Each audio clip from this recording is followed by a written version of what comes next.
Students, class 12th math third chapter that is matrix. आज हम बताएंगे मैट्रिक्स क्या है। मैट्रिक्स एक ऐसा अरेंजमेंट है जिसमें नंबरों को रोज़ और कॉलम में अरेंज किया जाता है। This is rows and these are columns. तो इस तरीके को हम इसी को बोलते हैं मैट्रिक्स। अब मैट्रिक्स का जो नंबर ऑफ़ रोज़ ये होता है और ये नंबर ऑफ़ कॉलम्स, इसी को हम लिखते हैं। कोई भी मैट्रिक्स मान लेते हैं ए, m इंटू n, इसको बोलते हैं मैट्रिक्स का ऑर्डर। मैट्रिक्स के अंदर जितने भी नंबर्स होते हैं इनको हम मैट्रिक्स का एलिमेंट्स बोलते हैं, एलिमेंट्स। अब जैसे एक छोटा सा मैट्रिक्स अगर हमने लिखा ये 2 3 1 4। अब देखिए मैट्रिक्स में कॉमा नहीं लगाते हैं। मैट्रिक्स को हम हमेशा इस बिग ब्रैकेट में, करली ब्रैकेट में या फिर इस टाइप से रिप्रेजेंट करते हैं, या तो इसके बीच में या तो इसके या तो इसके। अब ये जैसे ये लिखा हुआ है 2 3 1 4, तो जो फर्स्ट वैल्यूज़ होगी मैट्रिक्स की वो नंबर ऑफ़ रोज की होगी और जो सेकंड होगी वो कॉलम की होगी। तो अगर इसको हम ए से रिप्रेजेंट करते हैं, this is the matrix of 2 into 2, 2 cross 2, मतलब 2 रोज़ हैं 2 कॉलम है, 2 रोज़ हैं 2 कॉलम है।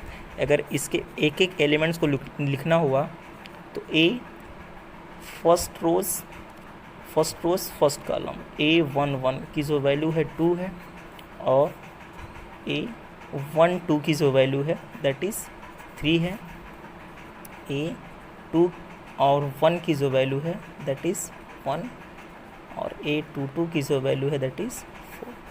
तो ये मैट्रिक्स का तरीका होता है।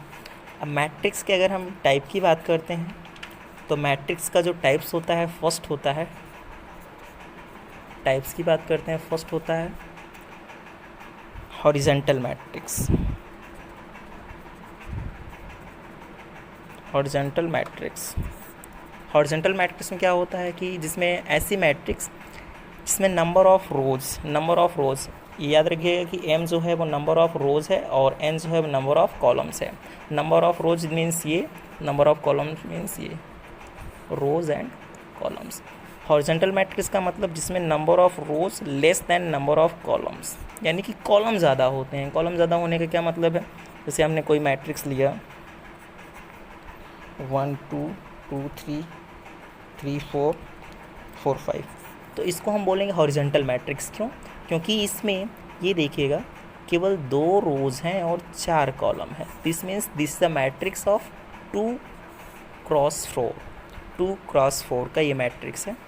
और दूसरा होता है वर्टिकल मैट्रिक्स। वर्टिकल जस्ट उल्टा का मतलब क्या होता है, जिसमें number of column is greater than number of rows, या फिर ये कह सकते हैं कि number of rows is less than number of columns. जैसे अगर इसी को हम ऐसे लिखते हैं 1 2 3 1 4 5, कुछ भी लिख दीजिए। This is the matrix of कोई भी मैट्रिक्स दैट इज़ ये कितनी रोज़ हैं, इसमें 3 रोज़ हैं और 2 कॉलम्स हैं, तो इसको हम बोलेंगे वर्टिकल मैट्रिक्स। ना एक होता है square matrix, third square matrix का मतलब जिसमें number of rows number of column के बराबर होता है। अगर 2 रोज़ हैं तो जैसे फर्स्ट एग्जांपल 1 2 1 3 स्क्वायर मैट्रिक्स, दूसरा 1 2 1 0 1 3, कुछ भी 4 5 6। तो इस टाइप की जितनी भी मैट्रिक्स होंगी, जिसमें ये देखिए अगर इसकी बात करते हैं, this is the matrix of 2 cross 2 and this is the matrix of 3 cross 3। तो यानी कि इसमें 3 रोज़ एंड 3 कॉलम्स हैं, इसमें 2 रोज़ एंड 2 कॉलम्स हैं।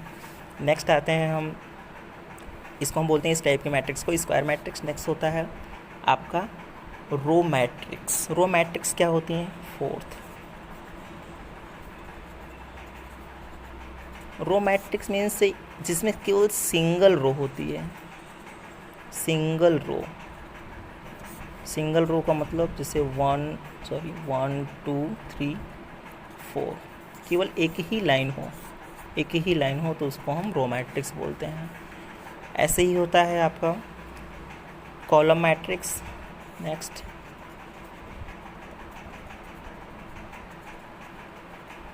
कॉलम मैट्रिक्स इसी को एक ही कॉलम हो उसको हम कॉलम मैट्रिक्स कहते हैं।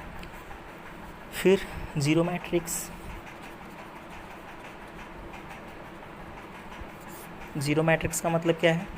जीरो मैट्रिक मीन्स एक ऐसी मैट्रिक जिसके सारे एलिमेंट्स ज़ीरो हों। किसी भी टाइप का मैट्रिक्स हो उसके सारे एलिमेंट्स ज़ीरोज़ हों तो उसको हम बोलेंगे ज़ीरो मैट्रिक्स। फिर मैट्रिक्स के और भी टाइप्स हैं। नेक्स्ट होता है यूनिट मैट्रिक्स, यूनिट या फिर इसी को हम आइडेंटिटी। ये देखिए, अब हम जिस किसी भी मैट्रिक्स के बारे में बात करेंगे वो स्क्वायर मैट्रिक्स होगा। स्क्वायर मैट्रिक्स के केसेस हमको पढ़ने हैं क्लास 12th में। स्क्वायर मैट्रिक्स का मतलब ये होता है जिसमें नंबर ऑफ़ रोज़ और नंबर ऑफ़ कॉलम्स दोनों बराबर होते हैं। जैसे अगर हम यूनिट आइडेंटिटीज़ मैट्रिक्स की बात करते हैं तो इसमें एक चीज़ आपको समझना पड़ेगा, principal diagonal. Principal diagonal, diagonal तो आपको पता ही है, बीच वाली जो लाइन होती है। तो एक स्क्वायर मैट्रिक्स मान लीजिए कुछ भी हो, एक स्क्वायर, ऐसी स्क्वायर मैट्रिक्स जिसके डायगोनल में डायगोनल के सारे एलिमेंट्स 1 1 1 हों, डायगोनल के सारे एलिमेंट्स 1 हों और बाकी सारे एलिमेंट्स 0 हों, बाकी सारे एलिमेंट्स आपके 0 हों। तो इस टाइप की जितनी भी मैट्रिक्स होती हैं उनको हम क्या बोलेंगे? यूनिट या फिर आइडेंटिटी मैट्रिक्स। आइडेंटिटी मैट्रिक्स को हम ऐसे भी लिख सकते हैं 1 0 0 1। तो ये देखिए स्क्वायर मैट्रिक्स है। स्क्वायर मैट्रिक 2 क्रॉस 2 की है, ये 3 क्रॉस 3 के लिए थी। यहाँ पे इसका जो डायगोनल है वो 1 है। और 4 क्रॉस 4 की भी लिख सकते हैं कैसे? 1 0 0 0 0 1 0 0 0 0 0 1, सॉरी यहाँ पे 0 0 0 1। तो ये 4 क्रॉस 4 की मैट्रिक्स है और इसके डायगोनल में देखेंगे तो सारे एलिमेंट्स 1 हैं और बाकी सारे एलिमेंट्स 0 हैं। तो इसको हम बोलेंगे यूनिट मैट्रिक्स या फिर इसी को हम आइडेंटिटी मैट्रिक्स बोलते हैं। इसकी जो वैल्यू होती है हमेशा 1 होती है, याद रखिएगा। इस मैट्रिक्स की जो वैल्यू होती है 1 होती है।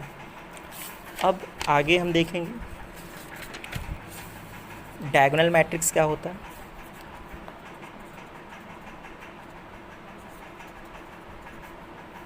डायगोनल मैट्रिक्स, डायगोनल मैट्रिक्स इसके नाम पे ही है, एक ऐसी मैट्रिक्स जिसके डायगोनल में केवल नंबर्स हों, बाकी सारी वैल्यूज 0 हों। तो उसको हम डायगोनल मैट्रिक्स कहेंगे। मतलब एक ऐसी मैट्रिक्स, जैसे हमने कोई मैट्रिक्स लिखी 3 6 3 0 0 0 4 0 0 0 5। तो इसमें आप क्या देख रहे हैं कि इसकी डायगोनल के लिए केवल वैल्यूज़ हैं, बाकी जितनी भी वैल्यूज़ हैं वो सब क्या हैं? 0 हैं। तो इसको हम डायगोनल मैट्रिक्स कहेंगे। नेक्स्ट हम आते हैं स्केलर मैट्रिक्स क्या होती है। स्केलर, ये सब सेम ही है। स्केलर मैट्रिक्स, स्केलर मैट्रिक्स का मतलब ये होता है एक ऐसी मैट्रिक्स, ऐसी डायगोनल मैट्रिक्स जिसके डायगोनल की वैल्यू सेम होती है। जैसे ये देख लीजिए, अगर ये नंबर सेम हो गया 2 2 2, यहाँ पे 0 0 0 0 0 और 0, इसको हम बोलेंगे scalar matrix. Diagonal matrix scalar matrix बहुत ज़्यादा डिफरेंस नहीं है, इसमें नंबर अलग अलग होते हैं, इसमें नंबर एक जैसा होता है। अब एक इम्पॉर्टेंट थिंग्स है इसमें, इसके टाइप्स में, ट्रायंगुलर मैट्रिक्स क्या होती है। ट्रायंगुलर मैट्रिक्स, ट्रायंगुलर मैट्रिक्स के 2 टाइप्स होते हैं। एक होता है अपर ट्रायंगुलर, एक होता है लोअर ट्रायंगुलर।